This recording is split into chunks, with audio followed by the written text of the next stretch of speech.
Hello, this is Rosalind and welcome back to my channel. Today's video is going to be about marriage. When I first met Stephen, 25 years ago, I met the love of my life.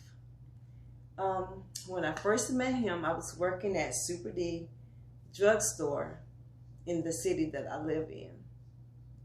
He came in with his mom, and she said that she was trying to help him look for some flatware for his kitchen.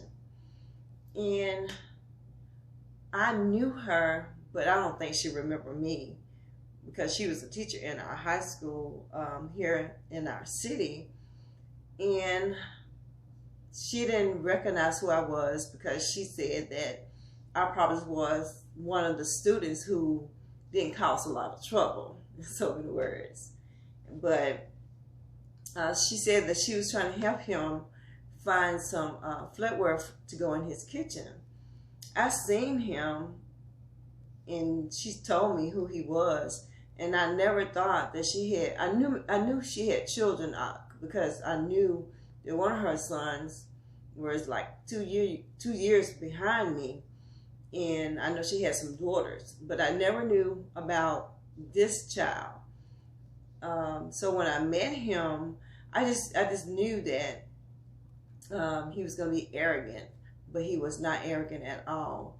He was really pleasant, and he wanted me to call him, and he said that he had a number, but his phone wasn't turned on, but he wanted me to call him. And I'm saying to myself, you want me to call you, but your number is not on? And I didn't think nothing of it, so I went ahead and took the number and I put it in my pocket. And as days went by, I didn't want to call him because I was thinking about how he approached me and how, he presented himself, because he just didn't look like someone that I wanted to talk to. And quickly, God, the Holy Spirit spoke to me, and he said, who are you to not to want to talk to this man? And so, I, straightened up and realized that maybe that was something, in this after all. So I went ahead and called him, and from that first day that I called him, the conversation was pretty kind of cool. And I thought to myself, and I already knew in my past history that, my relationships really didn't work out. And I told God, I asked God to send someone to me that loved him more than I loved God myself. And so he did just that. But before I really just wanted to start talking to him, and I had just got out of a divorce, and I just wanted to be sure what's really getting ready to happen. So I seek God and I surrender all to him, because I wanted to not, play with the fact that I was getting ready to enter another relationship. That I wanted to be sure. I wanted to be sure because I was done with relationships, and I had 2 children already, and it was just going to be me and my 2 boys, and I was just going to live life like that. Me, my 2 boys, and God.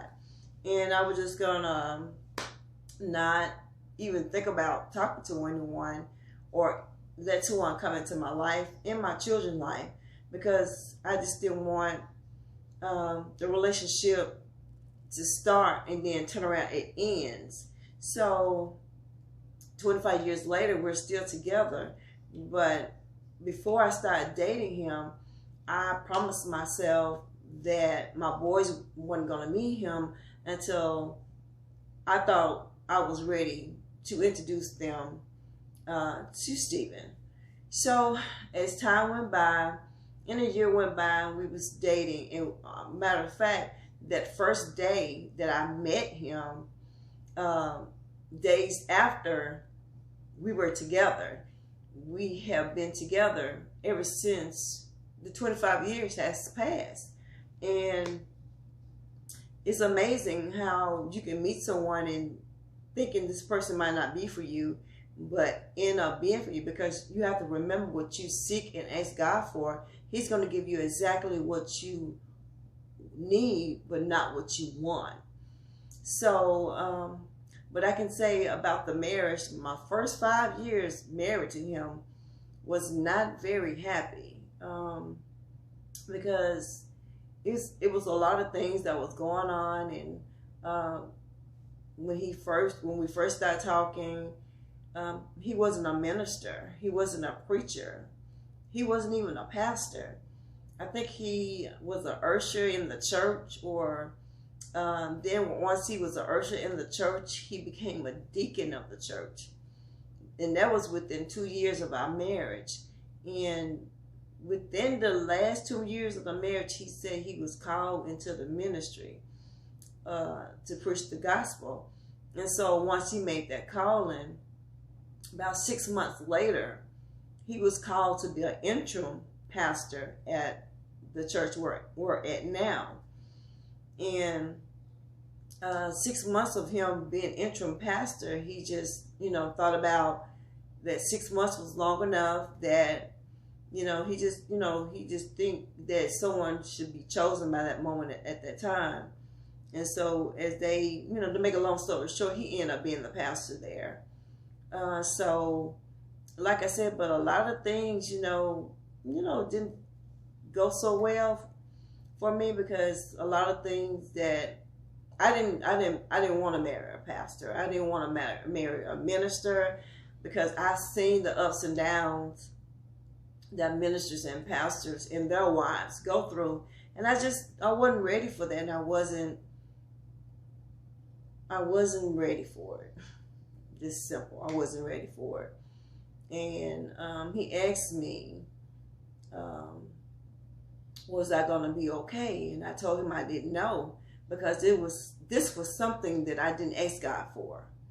I wasn't ready. I didn't want to be a pastor's wife. Didn't want to be a first lady, because things go kind of crazy when you're a pastor wife and when you're a pastor. There's just a lot of encounters that you have to deal with, and I just promise you, I didn't want to deal with it. And I was the type of person, I didn't want to share my spouse, my man, my boyfriend with anybody. Didn't want to do it. But so happened, when your husband becomes a pastor or just a minister, you will have to share him with people who want to talk with him, and just ask him, just want to be in conversation with him. And that part I was not ready for, because like I said, the first 5 years of the marriage was not what I expected to be. I don't know, maybe because he ended up being a pastor, a minister first, and then he became a pastor. It was just something my heart wasn't ready for. But as God led me to be, part of this journey with him, he prepared me for a lot of things in my life that was going to happen later on. So he's been a pastor for over 22 years now, but the marriage to him was kind of like, I don't want to say unstable, but we had our ups and we had our downs. There is no perfect marriage, whether you're married to a pastor or you're not married to a pastor. There's no perfect marriage. If anyone tell you that it's a perfect marriage, they are lying. They're lying. Nothing is going to happen that you want to happen. Things just happen. I just think that when you're married to someone, that you should love them completely. You should love them unconditionally. You just should love them. No matter what they entering in. And I supported him wholeheartedly, but I just wasn't ready. But I was a good supporter. I am a good supporter of his ministry and the ministry at the church. I'm always going to be there for him. I'm not going to ever not be there for him. He already knows this. To make him successful, to help him stay successful, I'm going to help him in every area of ministry. If I have to feed the needy, feed, just work in the kitchen or whatever, I'm going to do just that. But it's supposed to be talking about marriage, not pastors. But marriage is what it is. You have to, it's a give and a take situation. Nothing happens overnight. You just have to pray and seek God, whatever the situation is, whatever is troubling you, just pray and seek God and wait on his answer. Do not try to answer the prayer yourself, because if you're praying and you're seeking God and you asking him to help you in a situation in your marriage, you have to wait on him. Because I've learned, if you try to handle any situation that you already done seeked and asked God to help you with, and you try to handle it on your own, you're going to mess it up. You're going to mess it up. You have to wait and wait on God and have faith that he's going to do that. Have the faith that of a mustard seed. And the mustard seed is so small, so tiny. But God said if you have a faith of a mustard seed, he can move mountains. He can move any mountain that's in your way. But you have to seek and have faith and believe that he's going to do it. And he's going to do just what his word said that he would do. Because the Bible said he is not short of his word that he shall lie. Men lie, but God will not lie to you. You have to believe at all times. Whenever you ask and you want something from God, and if you're going to ask something of God, just wait on it. He's going to give it to you. It might not come how you think it's going to come, but it's going to happen. We just have to keep praying that God would do just what he said he was going to do. And in the marriage, over years of just being married, it's a beautiful thing. It's very beautiful. And I just love being married. I love being married to Stephen. And I love all the children and the grandchildren.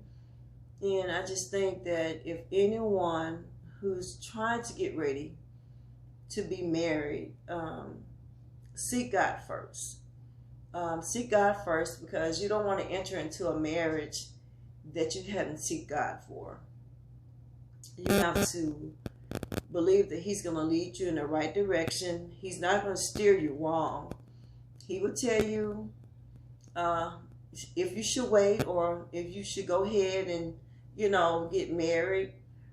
But you have to believe that he's going to make sure that you're going to, he's going to guide you. But you got to be ready. You got to be ready for whatever answer he gives you. It might not be the answer that you think he might give you. He might tell you to wait a while. He might tell you to date a little while longer. He might even tell you to get to know the person a little while longer. Because you should never enter something just on a whim. Always be prepared when you enter to a marriage. Because marriage, there are two adults being together, and sometimes one adult still want to do what a single person want to do, and then the other person, they're saying to themselves, I thought we were married. We were supposed to do married things. I'm not saying that you're not supposed to go and enjoy your life with other people, but you should do it as a couple. Some things you might not do as a couple, but if it